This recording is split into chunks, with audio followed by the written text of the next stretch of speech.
अक्सर लोगों को अपनी ज़िंदगी के मकसद में जब मुश्किलात और रुकावटें आती हैं तो या तो वो अपना मकसद तब्दील कर लेते हैं या फिर हार मानकर बैठ जाते हैं।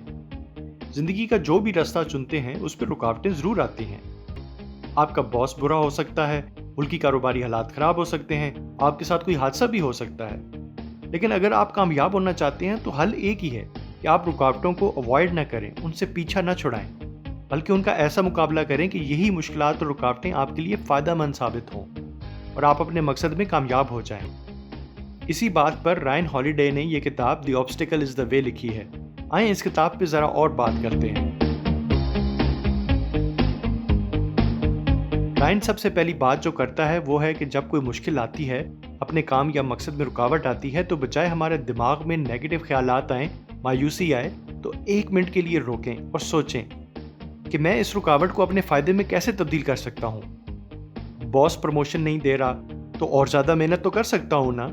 एक बिजनेस खराब जा रहा है तो एक्स्ट्रा टाइम लगा के कोई और काम भी तो शुरू कर सकता हूँ।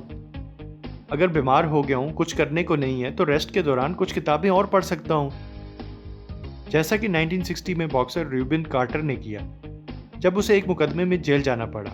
19 साल जेल के दौरान वो घबराया नहीं, बल्कि और पढ़ना शुरू कर दिया।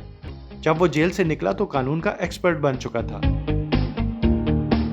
जब हमें मुश्किलात का सामना होता है तो हम जरा जज्बाती होते हैं और सही फैसला नहीं कर सकते। लेकिन जरा सोचें, अगर इसी मुश्किल में हमारा कोई दोस्त हो तो हम उसको बड़ा अच्छा मशवरा देंगे, क्योंकि उस वक्त हमारे ऊपर जज्बात हावी नहीं होते। हमें कोशिश यही करनी है कि जैसे किसी दोस्त को मशवरा देते हैं, इसी तरह अपने आप को भी इस सिचुएशन में मशवरा दें, पैनिक हुए बगैर, जज्बात के बगैर।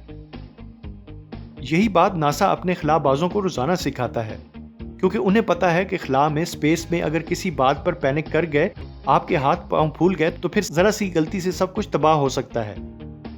नासा अपने खिलाबाजों को अपने इमोशंस कंट्रोल ऐसे करवाता है कि उनके जज्बात भी ऑटो मोड पे चलते हैं।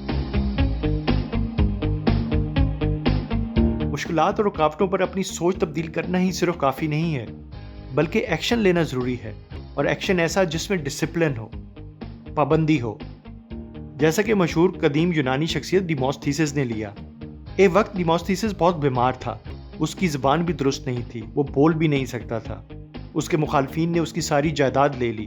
बजाय रोने धोने के, उसने अपने आप को अपने घर में बंद कर लिया और रोजाना बोलने की मशक शुरू कर दी। वो कभी बाहर नहीं गया और मशक करता रहा, कानून भी खुद सीखा, और कुछ सालों के बाद उसने ना सिर्फ अपनी जायदाद वापस ली, बल्कि वो यूनान का मशहूर तकरीर करने वाला बन गया।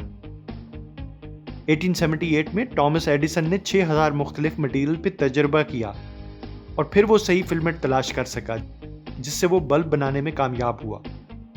उस वक्त दूसरे साइंटिस्ट भी इस पे एक्सपेरिमेंट कर रहे थे, लेकिन वो इतने डिसिप्लिन के साथ 6000 तजर्बे ना कर सके, और कामयाबी सिर्फ टॉमस एडिसन को मिली। जब भी आप किसी बड़े मकसद या किसी बड़े गोल पर काम कर रहे होते हैं, तो बजाय एंड रिजल्ट पे तवज्जो देने के और फिर उसके रास्ते में मुश्किलात और रुकावटों पर सोचने के, सिर्फ मौजूदा वक्त में उस खास मोमेंट के कामों पर ध्यान दें। तो इस तरह हम अपनी मुश्किलात और रुकावटों को कंट्रोल में रख सकते हैं। एंड रिजल्ट पे तवज्जो देने की बजाय प्रोसेस पे तवज्जो दें, प्रोसेस को बेहतर करें। जैसा कि फुटबॉल में दुनिया के बेहतरीन कोचेस प्लेयर्स को सिखाते हैं कि चैंपियनशिप को जीतने के बारे में सोचना छोड़ दें।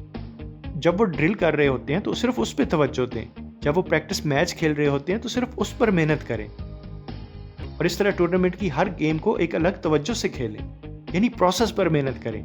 एंड रिजल्ट खुद बेहतर हो जाएगा। वॉल्ट डिज्नी और आईटी कंपनी HP 1930 के ग्रेट डिप्रेशन के वक्त ही बनी थी। उस वक्त कोई कारोबार नहीं चल रहा था, बेरोजगारी इंतहा पर पहुंच चुकी थी, बैंक तबाह हो चुके थे, लेकिन इन दोनों कंपनी ने मुश्किलात पे तवज्जो नहीं दी, सिर्फ अपने काम पे, प्रोसेस को बेहतर किया, और आज भी कायम है और कामयाब है। जब मुश्किलात और रुकावटें आएं, तो अगर आप ज़हनी तौर पर पहले से ही तैयार हों, तो फिर ये मुश्किलात आपको हरा नहीं सकती। जब कोई बंदा फौत हो जाता है तो डॉक्टर्स डेड बॉडी का पोस्टमार्टम करते हैं, ताकि वजह मालूम कर सकें कि इसकी डेथ कैसे हुई है, क्यों हुई है। यहाँ पर राइटर कहता है कि अगर आप अपनी मुश्किलात का पहले से जायजा ले लें, यानी प्री मॉर्टम कर लें, तो फिर आपको मुश्किलात महसूस नहीं होंगी, क्योंकि आपने उनको पहले से ही कबूल कर लिया होता है। लिहाजा हमें उम्मीद रखनी चाहिए कि हमें बेहतरीन रिजल्ट मिलेगा, लेकिन बदतरीन नाकामी के लिए भी तैयार रहना चाहिए। और जो शख्स अपने आप को ऐसा ट्रेन कर लेगा, उसको मुश्किलात और रुकावटें कभी कुछ नहीं कह सकती।